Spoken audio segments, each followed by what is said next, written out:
Agora há pouco, no Café com Jornalistas em Brasília, o presidente Luiz Inácio Lula da Silva falou sobre o controle de gastos e a meta de zerar o déficit primário em 2024. Disse, pela primeira vez em público, que dificilmente o país atingirá a meta zero. Tudo que a gente puder fazer para cumprir a meta fiscal, a gente vai cumprir. O que eu posso te dizer é que ela não precisa ser zero. O país não precisa disso. Eu não vou estabelecer uma meta fiscal que me obrigue a começar o ano fazendo corte de bilhões nas obras que são prioritárias para esse país.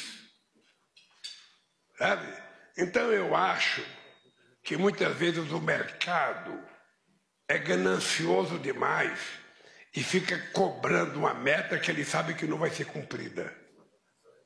Sabe? Então, eu sei da disposição do Haddad, sei da vontade do Haddad, sei da minha disposição. Sabe? Quero dizer para vocês que nós dificilmente chegaremos à meta zero. Até porque eu não quero fazer corte de investimento em obras.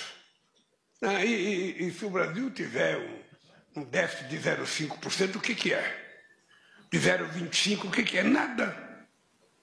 Absolutamente nada. Então, nós vamos tomar a decisão correta e nós vamos fazer aquilo que vai ser melhor para o Brasil. Fernando Nakagawa, o presidente Luiz Inácio Lula da Silva e o governo federal acabaram se colocando numa cilada, porque foi um aceno feito pelo próprio governo. Agora admite que foi muito ambicioso. Fernando Haddad já tinha até dito isso. É uma meta muito ambiciosa. Esse é o problema de fazer promessa que não é possível cumprir, né, Naka? Sim, definitivamente, Uribe e Tainá. Porque esta meta não é uma meta, o presidente Lula diz, o mercado é ganancioso demais, está cobrando uma meta que não vai ser cumprida. Esta meta foi estabelecida pelo próprio governo de Luiz Inácio Lula da Silva, através da equipe econômica e o ministro Fernando Haddad. É uma meta tomada para si, né, ali prometida pelo próprio governo. A primeira reação do mercado financeiro já aparece nas telas. O dólar estava caindo quase 1%, agora está bem pertinho da estabilidade. A Bolsa está na mínima do dia, já uma queda bem perto de 1%, estava bem pertinho do 0 a 0 há 10 minutos, quando a gente estava agora no mercado, e os juros futuros todos apontando para cima, acelerando trajetória de alta. O presidente Lula diz que o que quer dizer um déficit de 0,5% do PIB ou 0,25% do PIB não é nada. Não, é sim, presidente. Um déficit de 0,5% do PIB significa que o Brasil está gastando 50 bilhões de reais a mais do que arrecada. Ele continuará no vermelho, continuará tendo de pegar dinheiro emprestado para conseguir fechar as contas. O presidente diz, ele não quer fazer corte em investimentos e obras. Ok, o presidente não precisa fazer corte em investimentos e obras. Ele pode, por exemplo, cortar na máquina pública. Ele pode, por exemplo, cortar no Exército, nas Forças Armadas, ou tentar cortar no Judiciário. Há uma série de contas que podem ser cortadas, preservando o investimento e as obras. Me parece uma frase bastante infeliz do presidente da República, apesar dos esforços dignos de nota de Fernando Haddad e da equipe do Ministério da Fazenda, que seguem bastante comprometidos com a meta zero. Agora, só um último parênteses, porque a meta é zero para o ano que vem, mas há uma margem, de fato, de 0,25% para cima ou para baixo. Então, se entregar um déficit de 0,25% do PIB, ok, estará dentro da meta. Daniel Hittner e Yuri Pita se juntam ao time do Bastidores CNN. Bem-vindos. Daniel, quero jogar para você essa batata quente. Alguém ainda acreditava no cumprimento dessa meta dentro do governo? Sinceramente. Tainá, boa pergunta. Ótima tarde para você, para o Uribe, para todos. No mercado, antes de falar do governo, ninguém acredita nessa meta de déficit zero em 2024. As projeções todas vão, na melhor das hipóteses, para 0,5% de déficit em 2024, muita gente beirando ou até ultrapassando 1% do PIB. Para que a meta fosse zero, o Ministério da Fazenda contava com projetos de lei que estão em tramitação ou acabaram de ser aprovados no Congresso Nacional, que vão gerar uma arrecadação adicional acima de 150 bilhões de reais em 2024.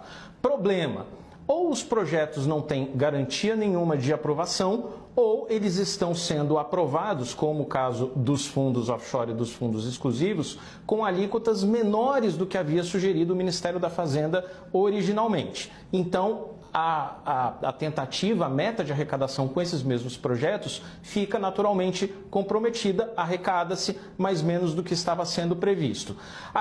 O grande ponto, talvez o grande embate ali do Ministério da Fazenda, é que Fernando Haddad não queria já largar a mão, jogar a toalha imediatamente de um déficit zero, porque isso traz sinalizações para o mercado e isso, digamos, freia o ímpeto político do governo ao negociar, ao ter argumentos para negociar com o Congresso. Ele, digamos, entregar a rapadura logo cedo prejudica nesse esforço de conquistar apoios no Congresso para o déficit zero.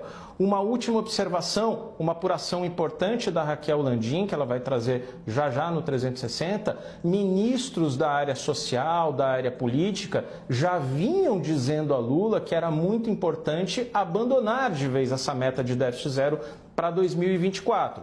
Lula não dava indicação nenhuma, Haddad resistia e Lula agora faz um aceno para esses ministros que vinham pressionando um arrefecimento da meta, mas só depois da reunião do Copom, que vai acontecer nos próximos dias. Euripita, quando a gente conversa com ministros do governo, a gente vê um pessimismo muito grande com o cenário econômico. Havia inicialmente um otimismo de que a economia ficaria melhor, de que a inflação cairia mais. Hoje a Tainá Falcão vai trazer daqui a pouquinho outro destaque de Lula, falando do cenário bastante negativo com a guerra, com a situação dos Estados Unidos. Você trouxe ontem alguns detalhes da pesquisa Genial Quest, mostrando que a população também tem visto com mais realismo essa situação. As perspectivas também já estão na população de que a economia não melhorou como a população que votou em Lula esperava que melhorasse nesse curto prazo?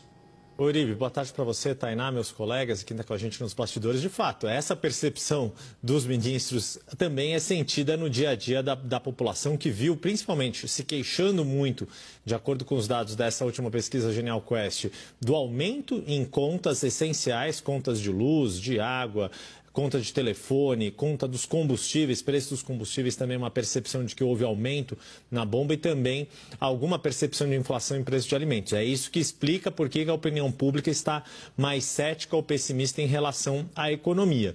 Agora, outra questão importante para a gente entender esse contexto, juntando muito do que o Daniel Rittner trouxe, tanto dessa preocupação dentro do governo, mas do Congresso Nacional em relação às despesas, a esse cenário econômico e a importância, não é à toa que o Lula fala desses investimentos em obras prioritárias. A gente não pode esquecer que ano que vem é ano de eleição municipal.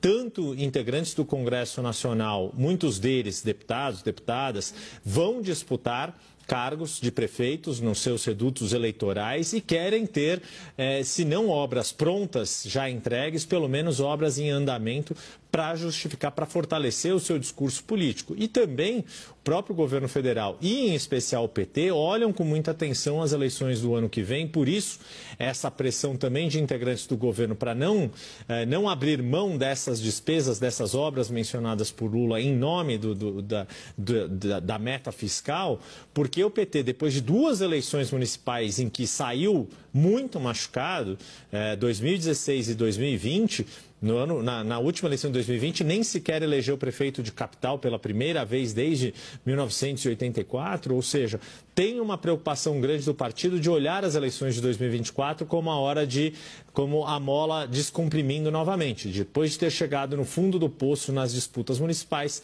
poder ter um refluxo, ter uma volta, aumentar o seu espaço nas prefeituras, até por ter conseguido mais cadeiras na Câmara dos Deputados na eleição do ano passado. E essas são 2 eleições muito correlacionadas. A da Câmara dos Deputados num ano e 2 anos depois a das eleições nos municípios e vice-versa.